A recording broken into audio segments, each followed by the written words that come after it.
Hello guys, এই ধরনের boat তো আমরা ছোটবেলায় সবাই বানিয়েছি আর এই বোটগুলোকে বানিয়ে আমরা পানিতে ভাসিয়ে চালিয়েছি। কিন্তু আজকে আমার মাথায় একটা আইডিয়া এসেছে যে এই বোটটাকে যদি রকেট পাওয়ার বানিয়ে দিই, অর্থাৎ এই দুইটা রকেট যদি এই বোটের দুই সাইডে লাগিয়ে দিই তাহলে কি হবে? এই বোটটাকে চলতে পারবে না কি হবে? তাহলে চলুন দেখা যাক কি হয়। তার আগে ভিডিওতে একটা লাইক দিন, চ্যানেলটা সাবস্ক্রাইব করুন। চলুন শুরু করা যাক। গাইস, তাহলে চলুন এখন এই বোর্ডটাকে তৈরি করে নেওয়া যাক। গাইস, এই বোর্ডটাকে তৈরি করার জন্য এখানে আমি একটা ক্যালেন্ডার পেপার ইউজ করব। আর গাইস, এই বোর্ডটাকে তৈরি করে যদি নরমালি এইভাবে পানিতে রেখে দিই তাহলে এই বোর্ডটা ভিজে নষ্ট হয়ে যাবে। তার জন্য এই বোর্ডটাকে ওয়াটারপ্রুফ করে নিতে হবে। গাইস, এই বোর্ডটাকে ওয়াটারপ্রুফ করার জন্য এখানে আমি এই টেপের ইউজ করব। আর এই টেপটাকে এই পুরো পেপারে লাগিয়ে দিব যাতে এই বোর্ডটা যাতে পুরোপুরি ওয়াটারপ্রুফ হয়ে যায় আর এই বোর্ডের ভিতর যাতে কোনো ধরনের পানি ঢুকতে না পারে। তো চলুন এখন এই টেপটাকে এই পেপারের মধ্যে লাগিয়ে নেওয়া যাক।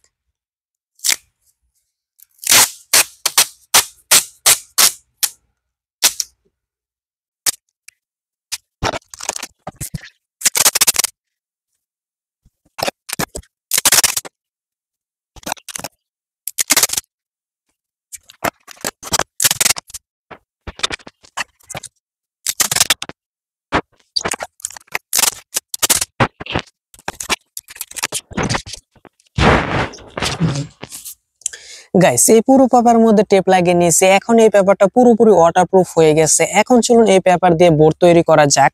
গাইস, ফার্স্টে এই পেপারটাকে এইভাবে ভাঁজ করে নিব।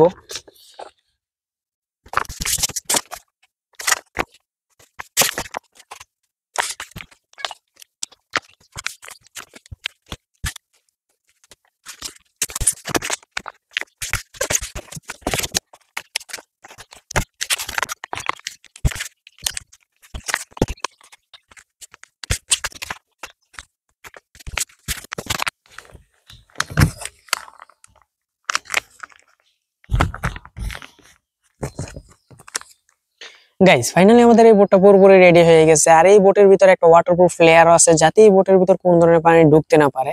এখন চলুন গাইস, এই বোটের উপর এই দুইটা রকেটকে লাগিয়ে নেওয়া যাক। গাইস, এই রকেটটাকে লাগানোর জন্য এখানে আমি এই টেপের ইউজ করব।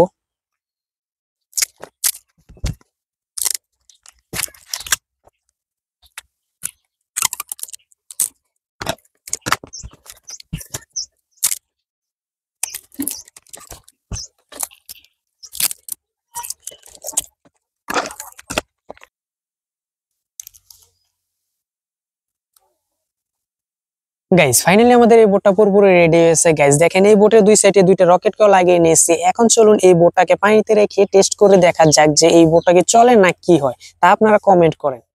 গাইস, বোটটাকে নিয়ে আমরা একটা পুকুরে চলে এসেছি। এখন চলুন এই বোটটাকে পানিতে রাখা যাক। গাইস, বোটটাকে পানিতে রেখে দিয়েছি। এখন চলুন এই ম্যাচ দিয়ে এই রকেটের মধ্যে আগুন ধরানো যাক। গাইস, এই দুইটা রকেটকে একসাথে আগুন ধরাতে হবে।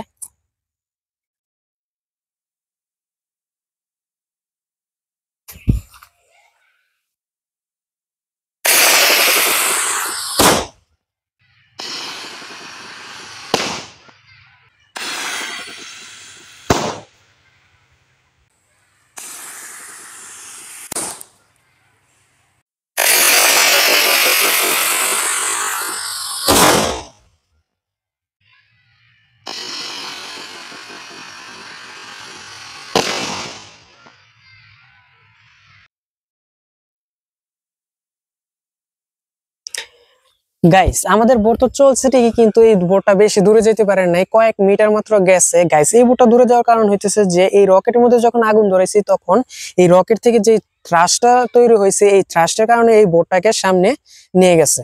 তাহলে গাইস, আমাদের কাছে আরেকটা বোট আছে, তাহলে চলুন এই বোটটাকেও এবার টেস্ট করা যাক। গাইস, বোটটাকে নিয়ে এসছে। এখন চলুন এই বোটটাকে পানিতে রাখা যাক। গাইস, বোটটাকে পানিতে রেখে দিয়েছি। এখন চলুন এই রকেটের মধ্যে আগুন ধরানো যাক।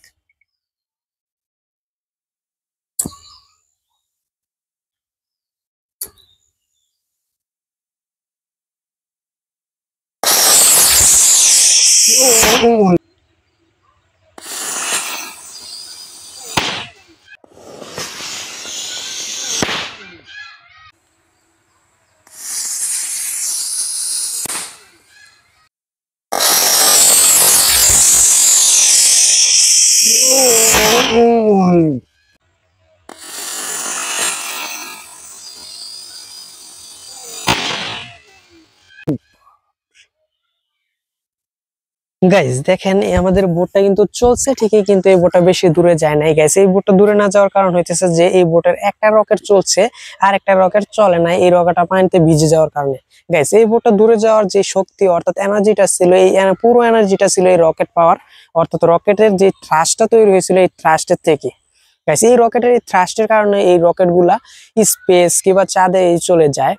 তাহলে গাইস যদি ভিডিওটা ভালো লাগে তাহলে ভিডিওতে লাইক দিন, চ্যানেলটাকে সাবস্ক্রাইব করেন এই ধরনের আরো মজাদার এক্সপেরিমেন্ট ভিডিও দেখার জন্য।